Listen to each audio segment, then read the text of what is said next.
Hey, and welcome to this episode of Connections, Coffee, and Confidence with me, Janice. Actually, it's with me and Meg Heppner, who is my guest today. Meg is a life coach, a hypnotherapist, a blogger, and an event and podcast host. She's passionate about walking with people who want more out of life than just the status quo. And she believes that life doesn't have to work out exactly the way we think it should in order to be enjoyed, and that people don't have to be perfect in order to be loved. Meg is an incredibly thoughtful and thought-provoking woman to speak with. Now, part of this interview discusses judgment. In that discussion, Meg briefly talks very openly about alcoholism and abuse. And if you are sensitive to these topics, please stop listening around the 30-minute mark and jump back in around minute 35. I promise you, the rest of the conversation is so worth coming back for. Meg is an engaging woman, and I know you're going to enjoy listening maybe as much, hopefully as much, as I enjoy talking to her. And now for today's episode.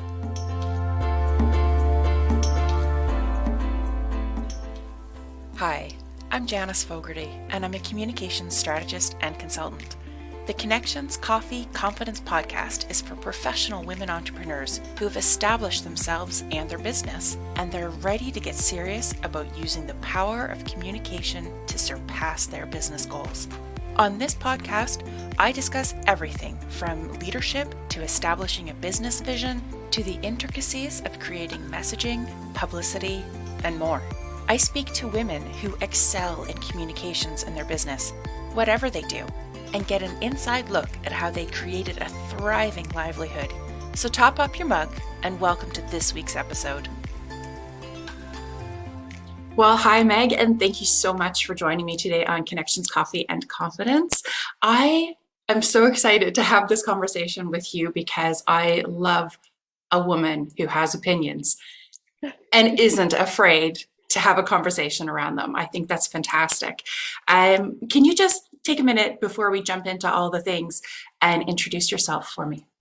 Absolutely. First of all, I'm so excited to be here. I've been looking forward to this ever since we booked it. I know we chatted once before and time just slipped away. I was just so excited about all the things we were chatting about. And so to be able to do it again today and record, what a beautiful experience. And I'm so grateful to be here.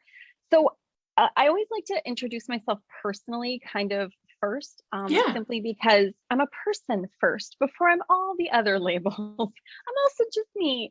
And so I like to introduce myself by saying, I am a person who's obsessed with the questions.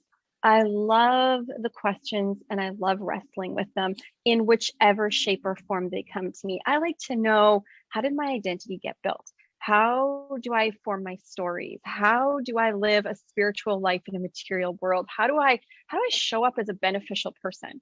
And so for me, I feel like I walk around wrestling with the questions all the time. And for me, that is my biggest joy. If I'm going into labels, my husband and I have been married for 22 years, which is a little hard to believe. I feel like we're still newlyweds, but it's really literally been 22 years. And we have two teenage sons. I have a 16-year-old and a 14-year-old.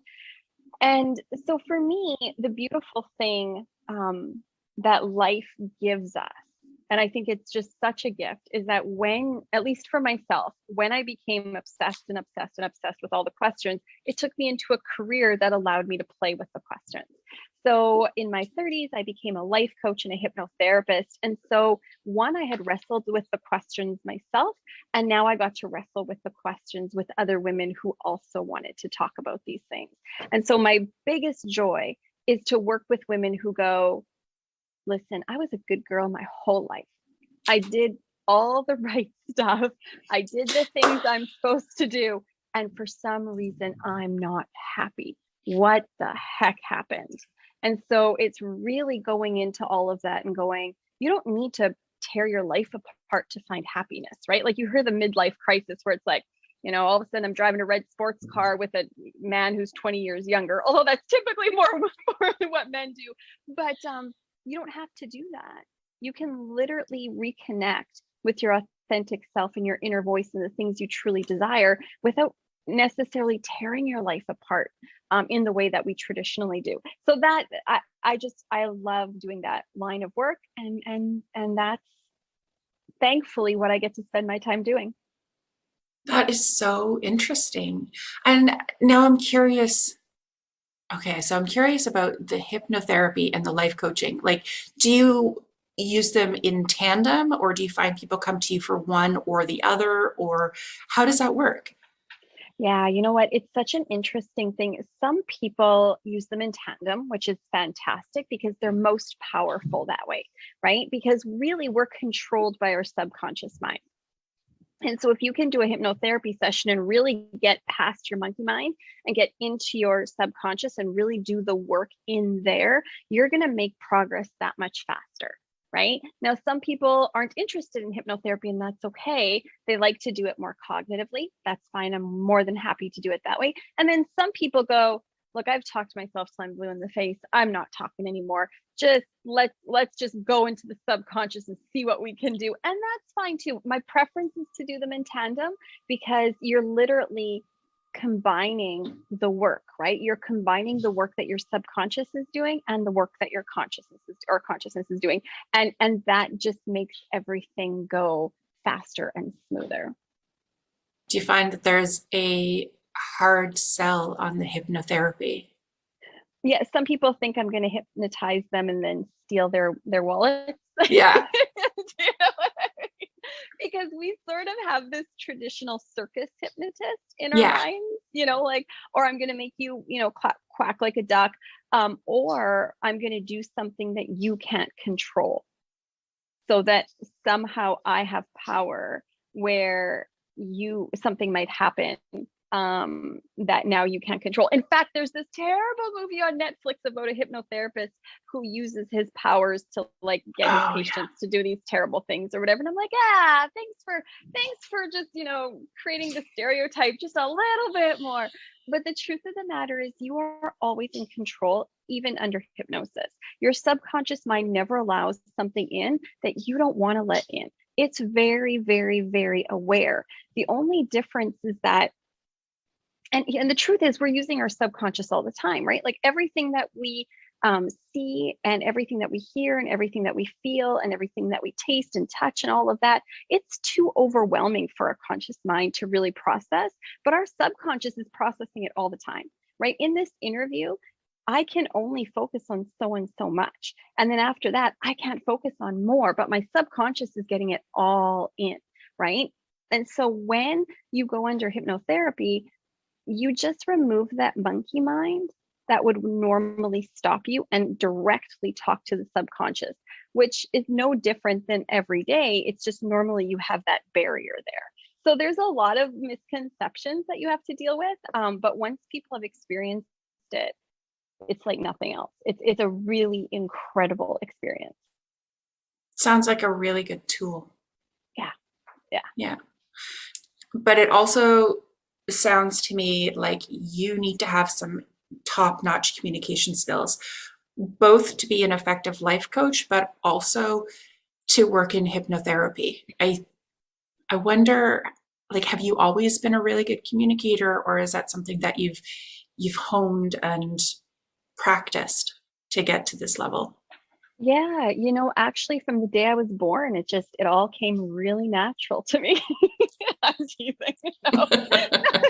Yeah, my first words were so eloquent. People recorded them. I'm so teasing. No, you know what? I had the gift of having a mother who was extremely hard on me. And she was so focused on communication. And I remember as a young person being so annoyed with her, like, stop it, stop it, stop it, stop it. Like I said it well enough, or I did good enough, or whatever. And she would be like, speak clear, say that again, try it again. And I found it extremely annoying, but it really helped me because I was consciously thinking about how I was speaking. And so I chose better words. Now, that being said, it was still not a gift. or something that came naturally to me, I still work at it today. I'm still constantly thinking, okay, what are the right words here? What are the right words here? So it's something I have to work very hard at. It definitely doesn't come naturally. Even if my mother hadn't, or even with my mother being so hard on me, I still have to work at it every day. Yeah. Yeah. And what about the listening aspect? Do you find that you have to really train yourself for that? Or has that been something that since birth you were gifted Oh, with? you think I'm way more gifted than no, none of those things were gifts to me. The most interesting thing for me with listening is the need to listen for what's happening behind the words, right? Because there's stuff happening behind the words, and that's what you need to hear. The words are important. You need to hear the words, but listening to the message behind the words is what's so massively important, right? Like even take an advertising, right? When you look at most advertising, the message behind most advertising, you're not good enough, you're not pretty enough, you're not thin enough, you don't smell good enough, you're not creative enough, you're not enough is behind most of the marketing that you see today. And so when you realize that, you go, oh, wait, I don't have to take this message in. I don't need that lipstick. I don't need that perfume. I don't need to buy these clothes, because the message that I am actually affirming when I make that purchase is, yes, I'm not enough. Therefore, I must have this thing in order to make me enough. Right. And once you hear the message, you go, wait, I don't believe that I'm not enough. I think I am enough. I don't need this thing you're selling me. So it's really beginning to, for my clients, hear what's happening behind the scenes, but also just as you go out into the world and go, do I see what's happening behind the scenes, or am I just seeing the surface? It's a little bit like when you go to Disney World. When you go to Disney World, I don't know if you've ever had this experience, but it's the happiest, no, it's the happiest place on earth, right? Like everyone is happy. You get the best customer service. Mickey and Minnie are always just so, but if you ever have seen the curtain move a little bit and gotten a peek behind, it's a company like any other, right? Like when you look behind the curtain of Disney World, you see a mess. You see people sitting on couches and drinking big Slurpees and going, oh, glad my shift is done. Do you know what I mean? But when you see the surface, you go, this is the happiest place on earth. And it's the same way. You need to train yourself as you walk around the world, or walk around your whatever your life looks like, and go, am I able to see what's happening behind the scenes? Or do I believe the surface? Because the surface is never the whole picture. And that's actually, to tie it all back, your subconscious often sees behind the scenes, but your consciousness doesn't, which is why hypnotherapy is so important, right? Because your subconscious knows when you buy that lipstick that you're affirming that you're not enough. Your consciousness doesn't. Your consciousness just thinks, I like that shade, and I like that, the actress who's, has it on the picture, so I'll just do it, right? But your spirit, your soul, your subconscious is aware that you're saying, I need that to be enough. I love everything that you just talked about. And it's funny because what you talked about danced around one of those aspects of PR that people are very uncomfortable with, or they're very flippant about. Because PR is about creating a relationship, but when you create your messaging, you are creating your messaging with an intention behind it. Yeah. And it's that aspect that a lot of people get squeamish about. And personally, the people that I work with are all ethical, moral people who are doing really good things. And I think that there's a way to communicate about your business and yourself without selling your soul as part of that package. Yeah. But there are so many who are not ethical, who are not moral, who are intent on taking advantage of that subconscious, picking up on their messaging. And it's always surprising to me to come across people who don't see that extra layer underneath. They're not Yeah. aware that there even is an extra layer to see.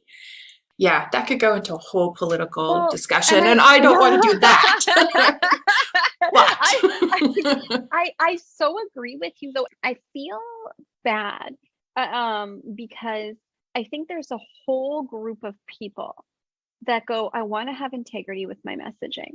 I want my honest values to be reflected in my messaging.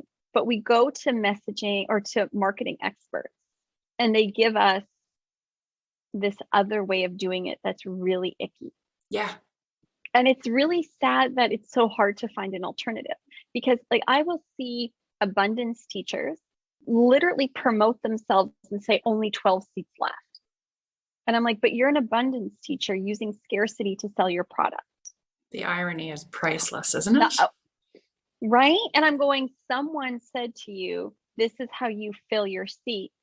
So here you go. And I'm going, but there's a lack of integrity there. And it might not even be in the person. It's just even they don't necessarily know what they're doing, right? Or this other day I saw this marketing thing where it said, look, you're exhausted, you're overwhelmed, you're tired, you need to just learn how to relax. So quickly buy my course. Like there's only 5 whatever's left, you know, whatever it was she was selling, so that you can learn to rest. And I'm like, your advertising just spiked my adrenaline because I Yeah, went, oh, I need it now, which is really bad for me. And so if you really wanted me to rest, you know, your messaging would look completely different. Your messaging might be, don't buy another course. You know what I mean? How about take some time off? That might be go your for a messaging. walk.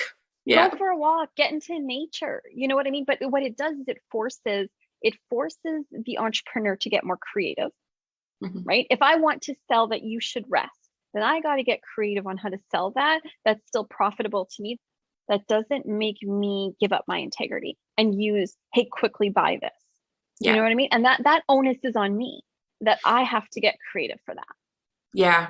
And I think as entrepreneurs, it can be really difficult, even if you have the awareness that that is what's happening, having to dig deeper and give it that creativity and find an alternative way of pitching or selling.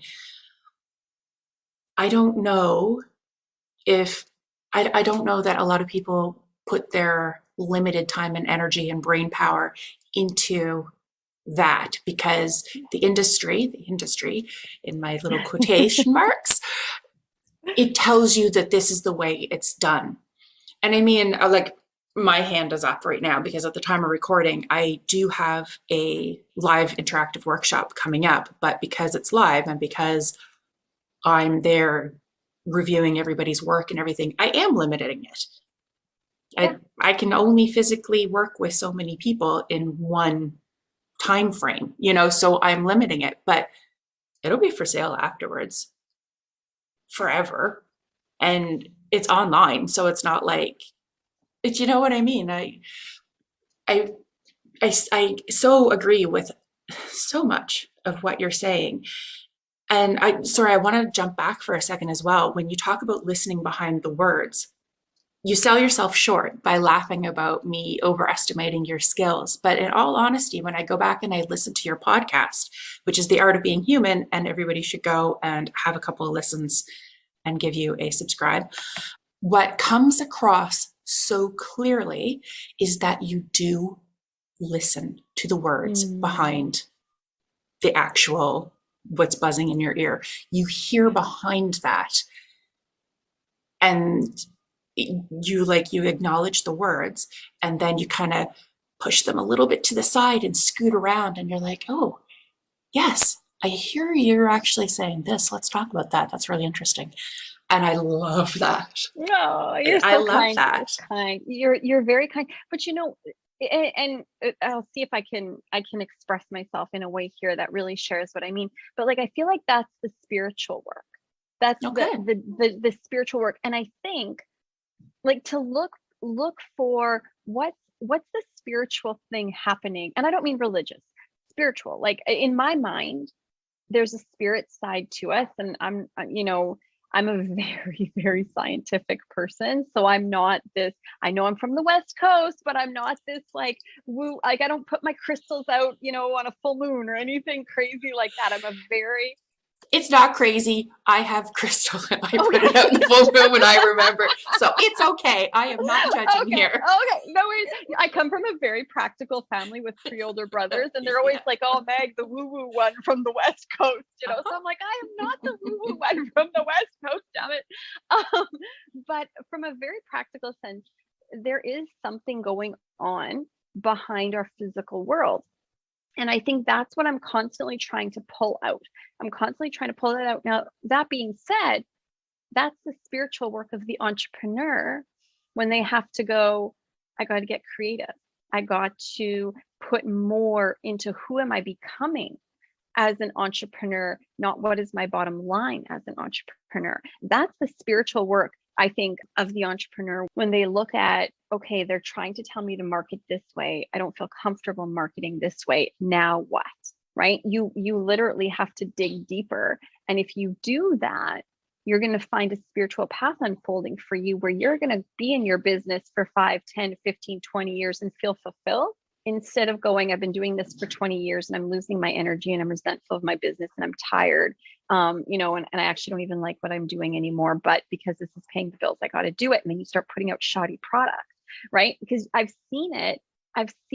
People who are in this beautiful healing work that they do for people. And then you watch them as time passes and you can see the life just drain from them. And I think it is this idea of going, I want to do good. And then people are telling me this is the way to do it, instead of going, oh no, I got to step back and take the spiritual journey as an entrepreneur.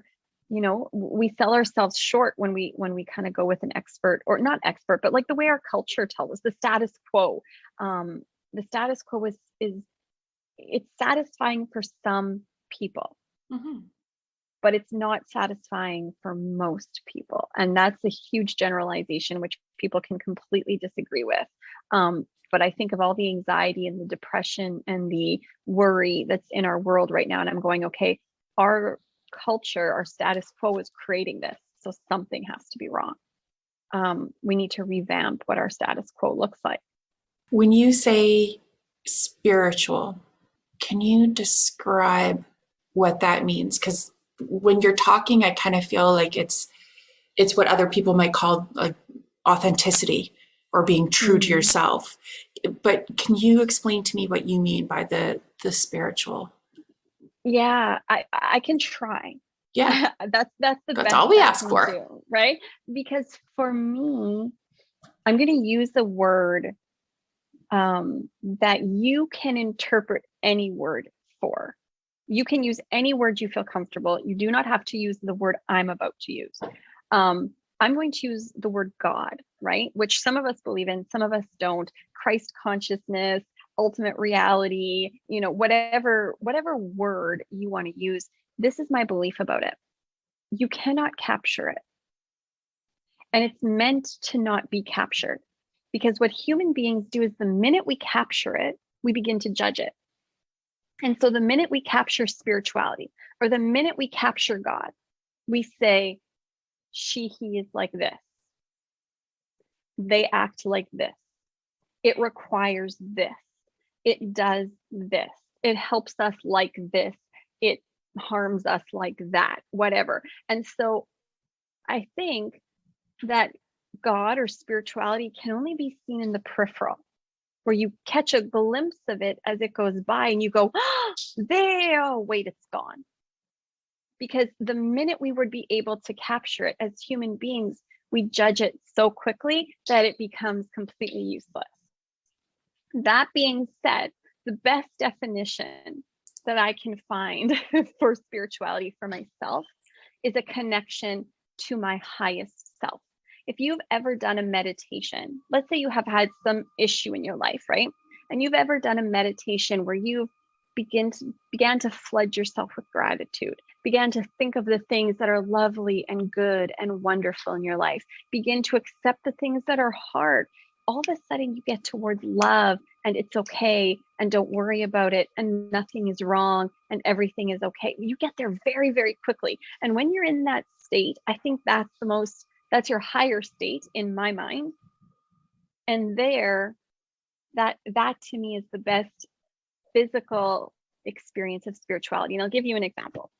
So my mom, whom I love so dearly, Mom, if you're listening, I love you. But that being said, I don't think I was always the best daughter to her. As a teenager, I was willful and I wanted my own way, and I didn't understand her and what she was experiencing. And in her response to me, I think she found me difficult, and so she responded somewhat aggressively and really, maybe spoken languaging that wasn't positive, wasn't meant to build up, all done in love. I realized all done in love. But at the time, it just doesn't feel like love. When you're a 14-year-old kid, you're like, you have all kinds, you think you know everything. I am a daughter. Yeah. So you know. That being said, there was a lot of strain on our relationship. And I thought we would need therapy.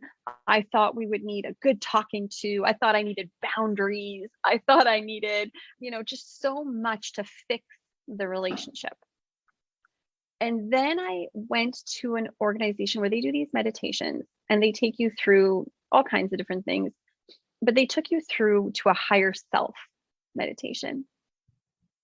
And it talked about the different things that were maybe blocking you or keeping you stuck. And it went specifically into relationships. And the first relationship that came up was my mom. And as I connected to my highest self, the highest self that doesn't need perfection, that doesn't need, forgiveness even, because who needs forgiveness? Our egos need forgiveness, right? And demand forgiveness because our egos are the ones that get hurt. That doesn't need all of these different things. When I connected to myself, to my higher self, I was all of a sudden flooded with so much love for her that I'd never experienced before. And I realized in that moment it clicked. I saw her for the first time. Because up until then, my ego had only allowed me to see her as mom.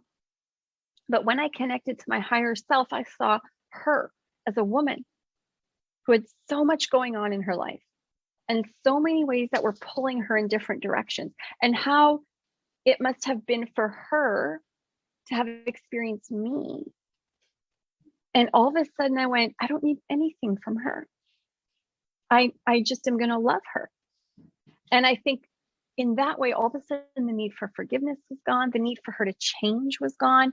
And our relationship slowly, it's not perfect now. Even to this day, it's not perfect. I mean, which mother-daughter relationship is. But to this day, I can say I love my mom with such a deep, deep love. I appreciate her and I'm so grateful for her in such a deep way that I never had experienced before. And that is what, to me personally, the spiritual journey looks like. Can I explain it really? The words don't do justice. Did I practice forgiveness? Did I practice boundaries? I just connected to the side of myself that ultimately wants good and ultimately is good. And once I got there, the rest was easy. It reminds me, there's this beautiful mystic from India. He's a Christian mystic. Oh, I got to remember his name. His last name is DeMille, Demille. I forget what his first name is, but he has this beautiful thing he wrote in a book called Awareness. The book is called Awareness. That's his last name. You should totally check it out. But he wrote, "You silly, silly people. You think there's so much wrong and there's so much to fix." He goes, "But when will you wake up to all is well and nothing needs to be fixed?" And I thought to myself, in that moment when I was connected to my higher self, that was so true. All is well. I didn't need my mom to be anyone different. I didn't need to act any different, and nothing needed to be fixed. And I think it's such a weird experience for us because we're so taught this, you need to get better, you need to progress, come on, you get moving, you got to do something, that to hear something like all is well and nothing needs to be fixed sort of freaks us out. But if you can sink into it, all of a sudden you go, oh, now what? What's on the other side of nothing needs to be fixed? And there's beautiful treasures laying for us there. if we allow ourselves to go there. Does that make sense? Oh, it so makes sense.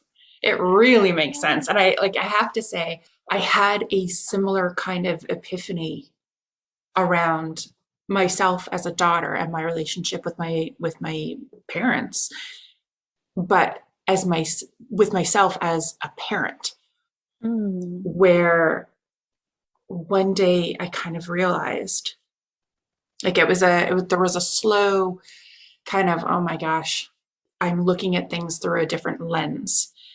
Yeah. And then I came to this point where I was like, you know what? If my kids as adults can look back and say, Mom did the absolute best that she could.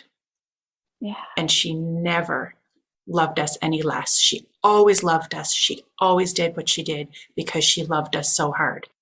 If I can get to that point, then I will consider myself to have been a success as a parent. Because that to me shows an emotional maturity. There's like a point in your life where you still haven't done that reflection from a different vantage point, where you're not still that 14-year-old girl, in our case. And once you are no longer that 14-year-old girl, and you have a different experience and you have a different perspective, and you look back on the relationships and you look back on actions and words and nonsense, you can see what was behind it. And again, it's like you had said earlier, it's that going behind the words and going behind the actions. And so that's what I hope for with my kids. Like when they get really mad at me, because they do, like we have boundaries. My kids do. They do. It's like my twins are 14 and it's like, well, I'm 14 now. I don't know why you think you can, cut off my internet access or limit this, or because you're 14, dude. Yeah. So everything you said really resonated. Absolutely. Yeah. And for people who are listening, who might go, yeah, but my parents were abusive, or my parents, my experience wasn't like, I didn't have a loving family that just, sometimes yelled at me, or, whatever. And so you think to yourself, so they didn't do their best. I say, first of all, I understand, because in my family, my dad was an alcoholic. My mom was very emotionally abusive. So I'm not denying that those things are really, really painful. What I realized that when they couldn't do their best for me, they were still trying to do their best for themselves. And sometimes that was the best they could do. Right. So like, for example, because it's really hard when you've had an abusive situation and then you go, oh, my parents were trying their best. Like that's pleasant. Like that, those words don't help. I spent many years going, that doesn't help. But here's what I realized. I was not in a position, and how do I say this? Coming from a situation like that, I said this to myself, no listener has to take this on. I'm just saying this is what worked for me. I had to say to myself, I'm not in a position to judge what was best, because I don't know everything that was happening for that person. And so for myself, my dad is a lovely guy, but he had so much trauma from his past that the best he could sometimes do was drink. That was his best. He would probably have ended his life if he didn't. And so for me as a daughter, I went, you're not doing your best. In fact, you kind of suck, right? But for him, he was hanging on by a thread, And very often I look at people who are in situations where they're doing really terrible things to people. And that's never excusable. Never excusable. It's never okay. If you're doing something terrible, stop. And if you see it, people should stop. But there is this idea of there's something in them that has convinced themselves that this is the best. Like it's a little bit like, I don't know if you grew up like this, but we grew up getting spanked. And my mom's version of spankings were not what some moms' versions of spankings were. They weren't swats on the bum, they were much more drastic than that.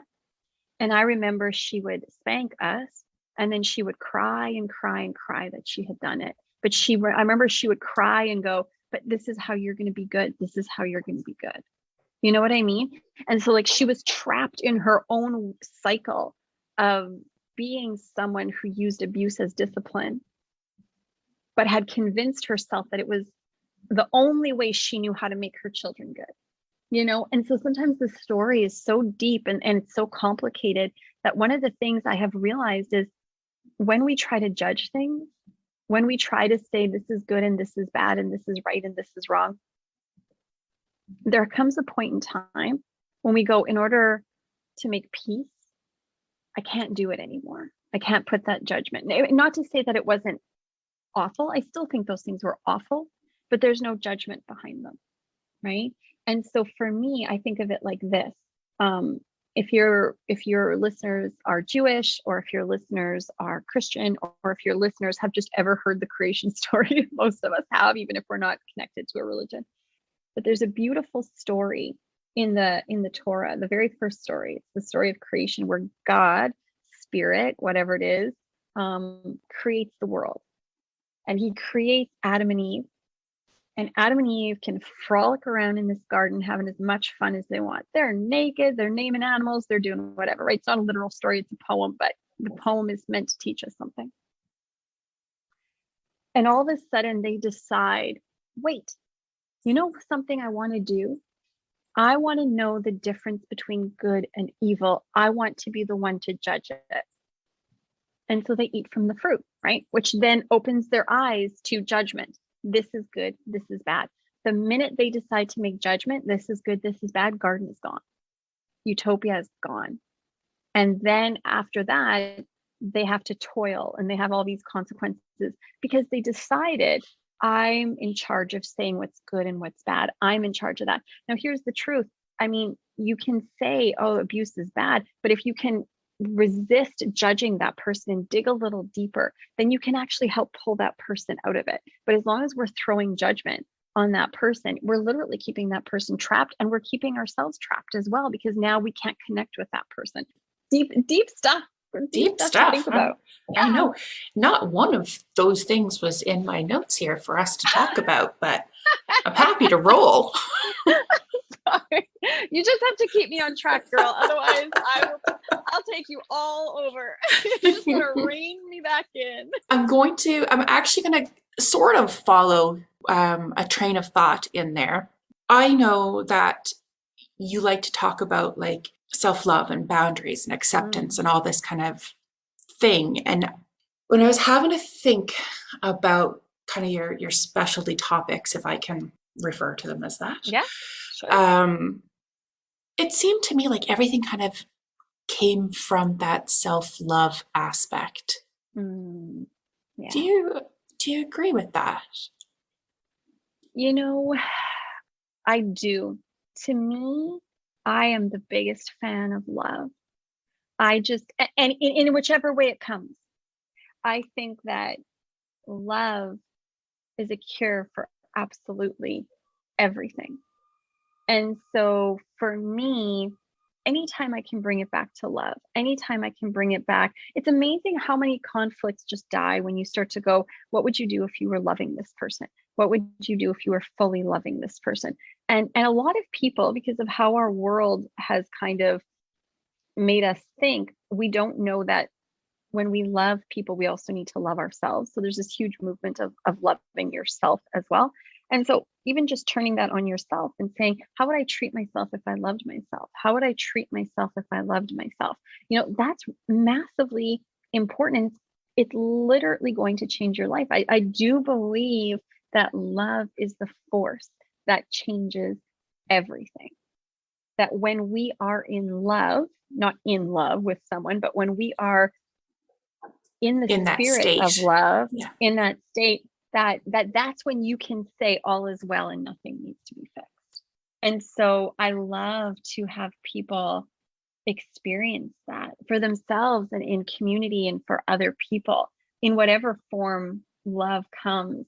I do think it is the thing that cures everything, but I don't think most of us know what love is, because we're sort of taught this idea that love is very euphoric And right, because I mean, we all grew up on rom-coms, right? Like we all grew up where, damsel in distress, and the man comes to save her, and there's sparks and blah blah blah blah blah, and that's love.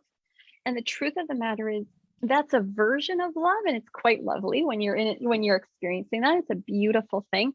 But a lot of love is when somebody gives you something that they don't have and you don't want, right? So I'll give you an example.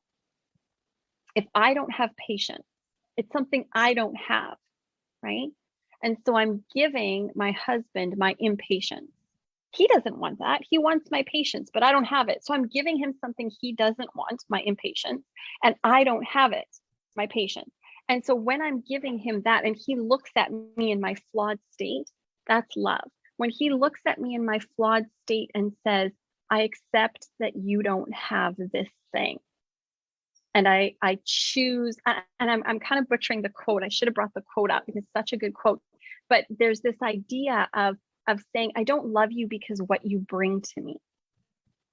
It's the things that you don't have that endure you to me, that make me love you, because I get to see that part, right? Because think about it. If we're here on this call, you see all my best parts, right? I can be charming, I can be funny, I can, try to sound intelligent, I can blah, blah, blah, blah, blah. I can do all of those things. And you see the best part of me, the side of me my husband sees, the part that's crabby, the part that, is probably doesn't say the right thing, the part that where, every time my jokes fall flat, like those are the parts he sees. But because he sees that and you don't, he loves me on a more intimate level, right? And that's often love. And that doesn't look at all like a rom-com, because if you wrote a rom-com on that, people would go, well, that's boring. That's why the movie ends when the two people kiss and then the credits roll, right? Like all the conflict is gone, the two people kiss, the credits roll, done. Because if you watched any longer, they'd be fighting about where to go to dinner that night, or they'd be talking about who's going to take out the garbage. And that's real life. That's when they begin to see the real selves. But we don't get to see that. We're told, no, love is that euphoria. So for so many of us, when we don't feel euphoria, we think we're not in love anymore with others or with ourselves. And it's like, no, it's the realization that I'm so imperfect. I don't have it. And that's what makes me enduring, because I don't have it. And someone sees that and accepts that's what love looks like on a deeper level. Once again, like I identify not necessarily with the rom-com, although watched my fair share. I got a whole stack of those old Harlequin romance novels, like from the 60s and 70s, which were like viciously stereotypical and very, very unrealistic. And I was pretty sure I was going to be swept off my feet by somebody who just annoyed the life. Actually, that did happen. He annoys the life out of me. There's a realization that stereotype came true. There you go. So we should all be careful of what we consume when we are impressionable. So I had heard you say on one of your podcasts that you grew up not really talking about success, and that was something that you had to overcome. And I'm really curious, because you are a life coach and a businesswoman, and I'm assuming that some of your clients have businesses of their own or lives where they need to own their successes and stuff. So like both in your professional and your entrepreneurial life, like how did you journey through that to where you are now? Such a good question. Such a good question. And my personal journey is very different than the journey of some of my clients, because I have very different goals than some of my clients do. Personally, in my finances and in the way that I run my business, I have very, very different goals than some of my clients do. I grew up with this idea that to be good, you needed to be poor. And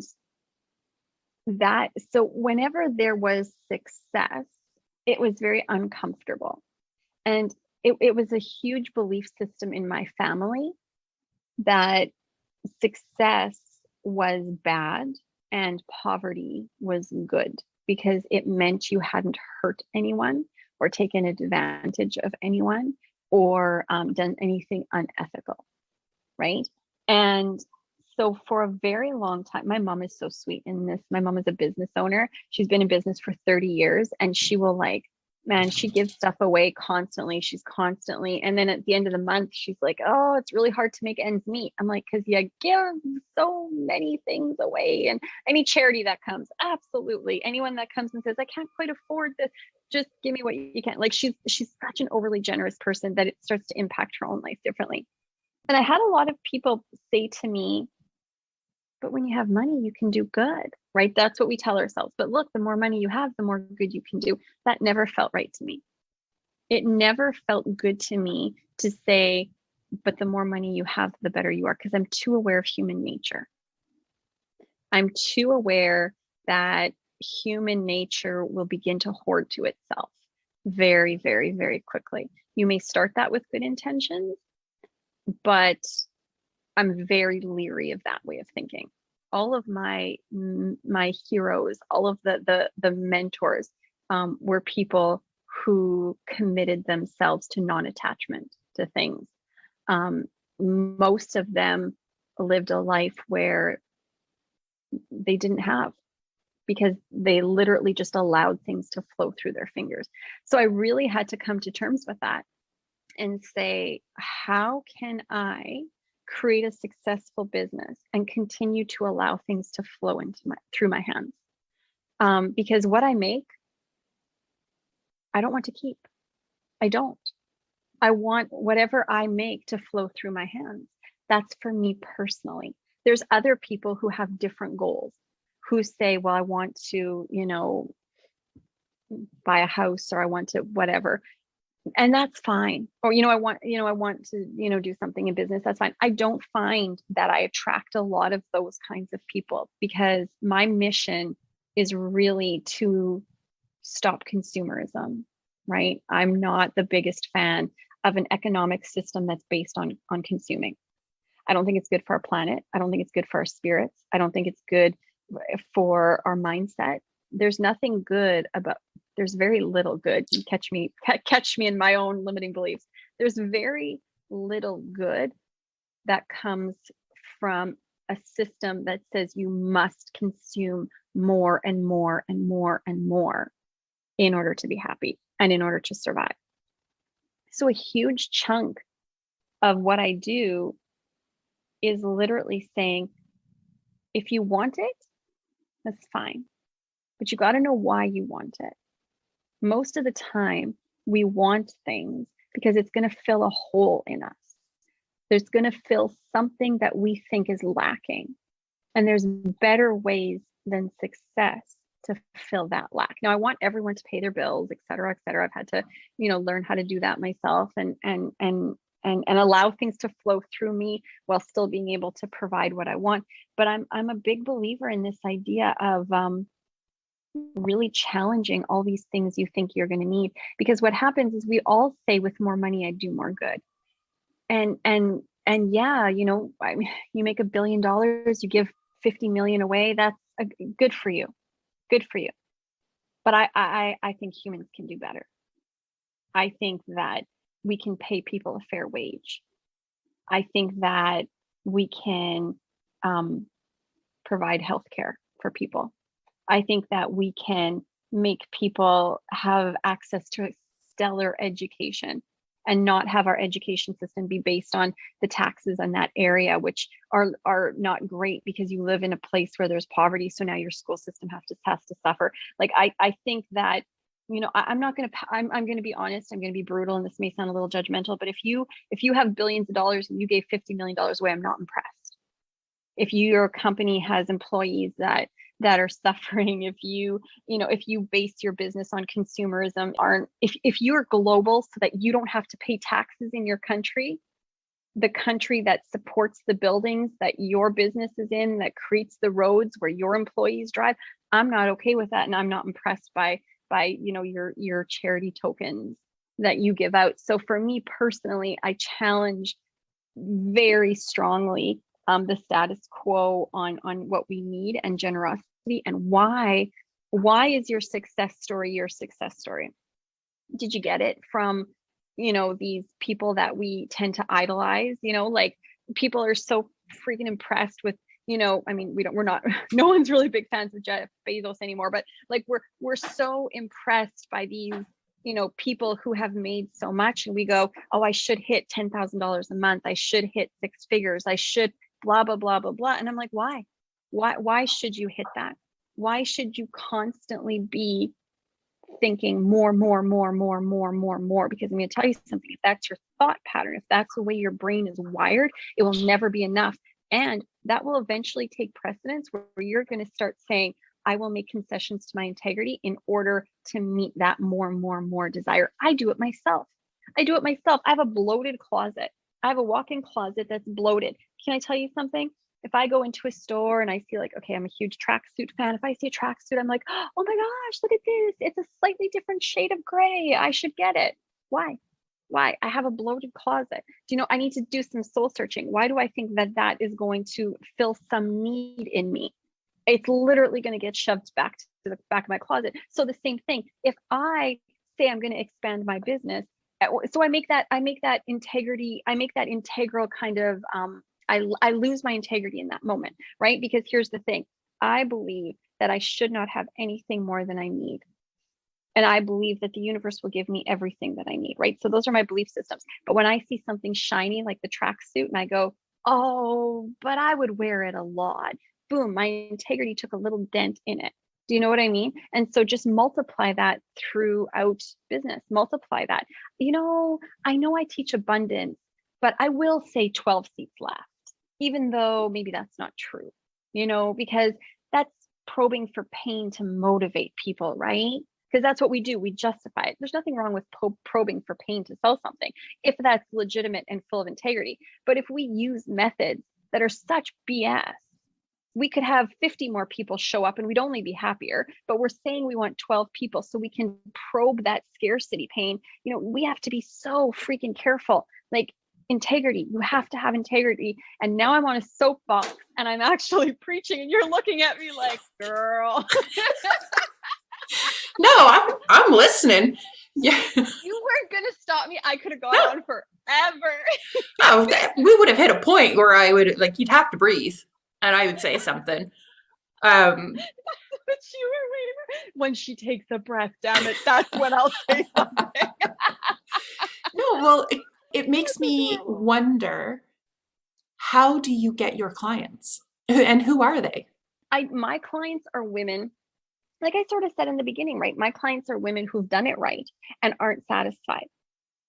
So for me, if you have been that person who did everything you were supposed to do and your life did not turn out the way that you thought it would, we need to reevaluate why those stories attracted you, why you fulfilled those stories. We need to get you reconnected to your authentic self. Now, if you come to me for business, the truth of the matter is you're going to need to be in alignment kind of with my thought pattern. If you're not, you're probably going to want to go to a different coach, right? If you're going like, I just want to make $10,000 this month, I just want to make $20,000 this month, whatever, I'm not the coach for you. And I'm happy to have you go to someone else.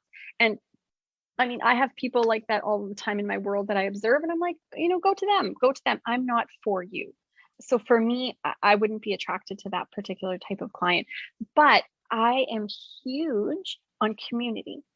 I love community.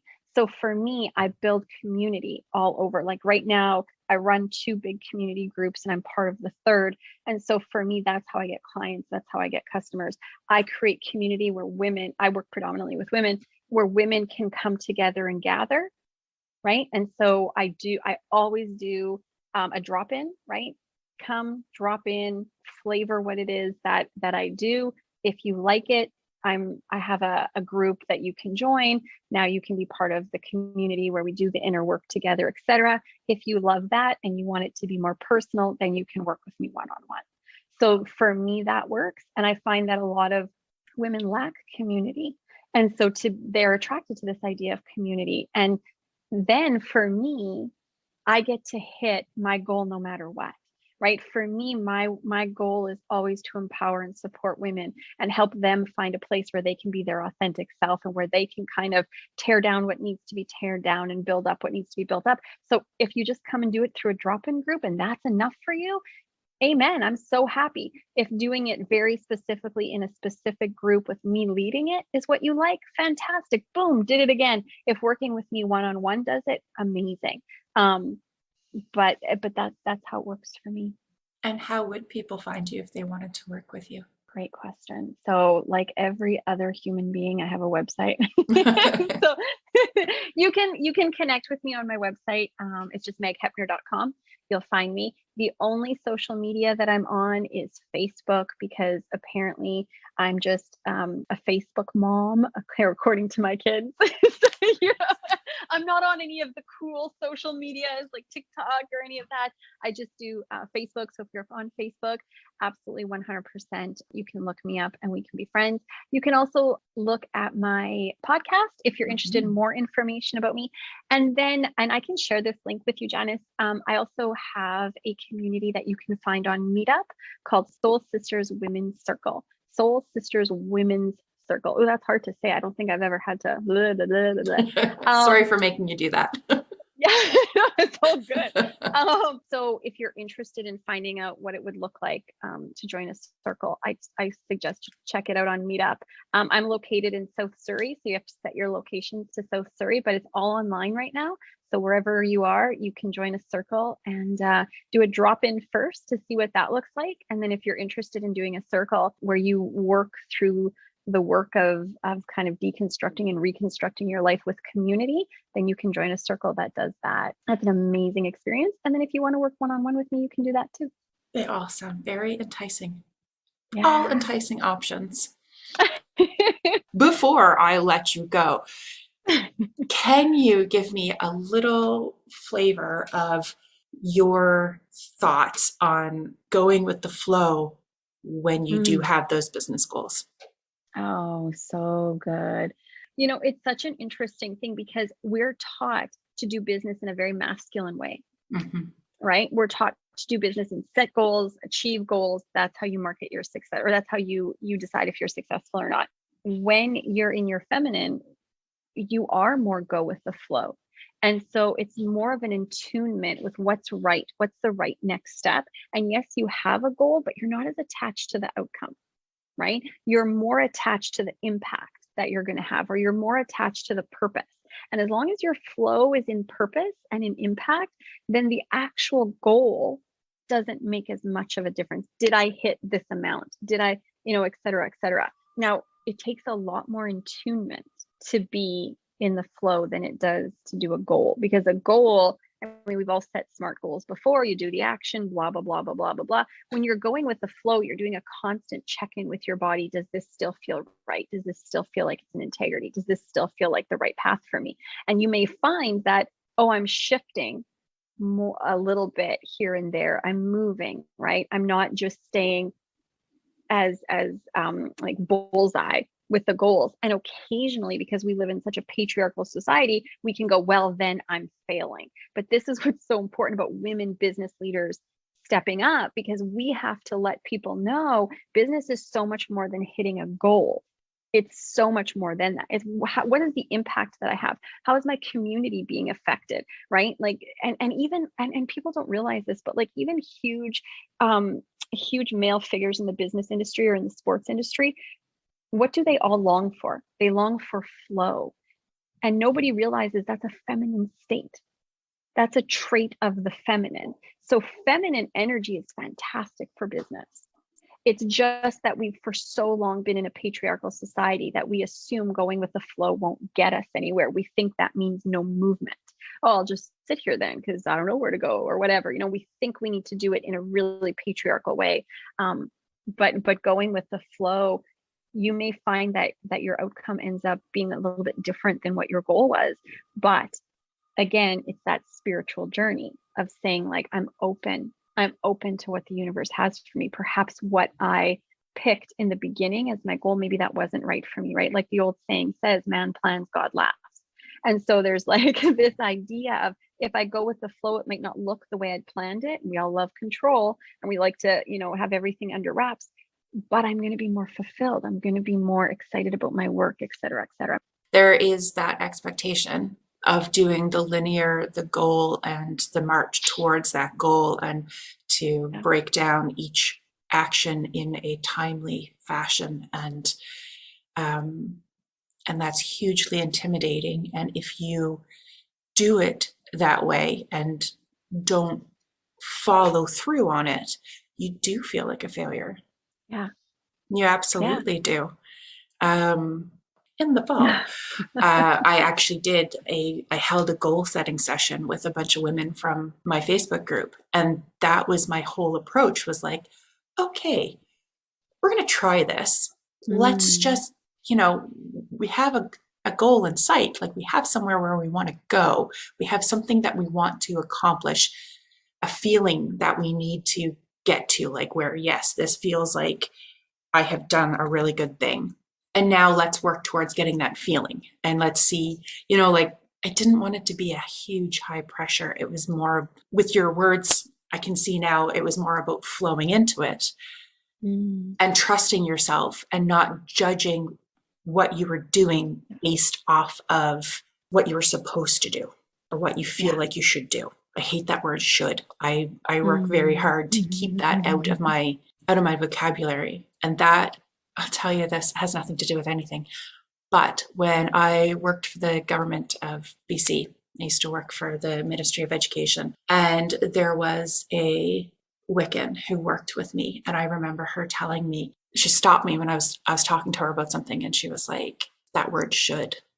You are putting so much pressure on yourself.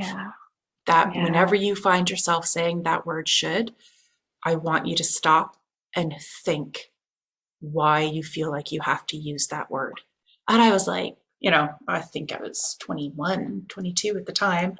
And it stuck with me because I'm well out of my 20s. That was half my life, almost half my life ago. That's beautiful. Yeah. Wow, that's impactful. And how beautiful that you received it, right? How beautiful that you could take that in. I think that's lovely. To your point, really quickly about, the goal setting and the flow, there's nothing wrong with the masculine. It's not like that's a bad way of doing it. It's just, if that's not your predominant way, if you are more dominant in your feminine, then trying to mold yourself to a masculine will feel bad. And I always think of it like this, right? Like, if I tell my husband, hey, tonight we're going out, you need to get a new pair of jeans.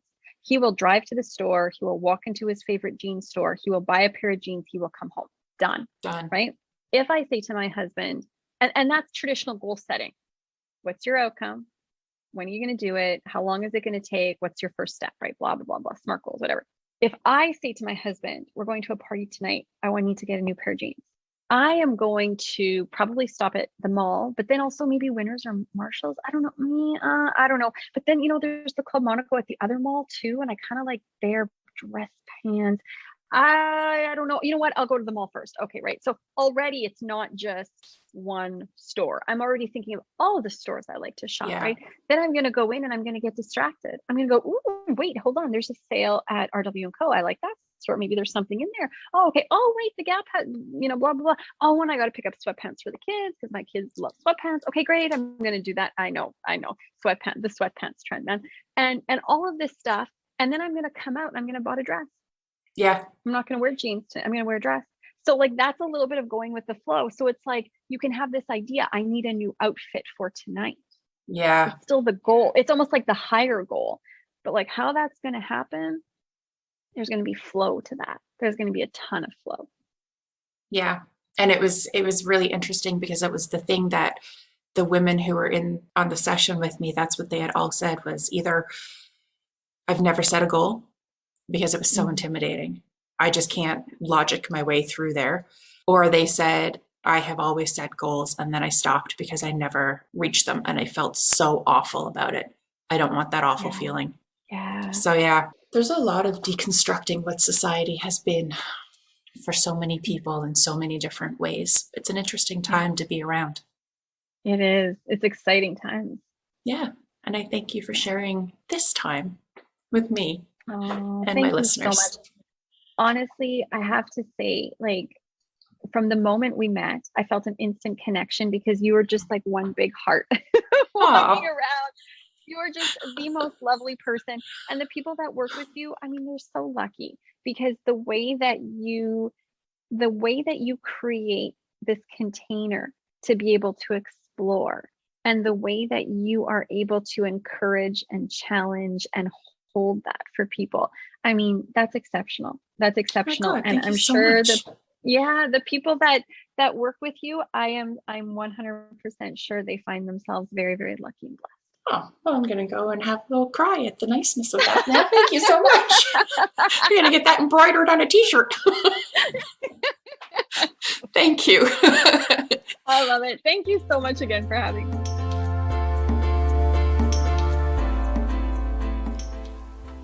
Thanks so much for listening this week. I invite you to sign up for my email list or join me in the Connections Coffee and Confidence community on Facebook. Those are the people who get first dibs on any classes or products I create, and they benefit from the extras I can't get into in a podcast format. I also lovingly request that if you've enjoyed this podcast, you leave a review on Apple. When I see a new review, I get so excited I almost spill my cappuccino froth. Almost. And if you're a woman entrepreneur who's ready to get serious about using the power of communications to grow your business, send me an email at janice@janicefogarty.com. All my details are in the show notes. Thank you again for listening today, and I'll chat with you again next week.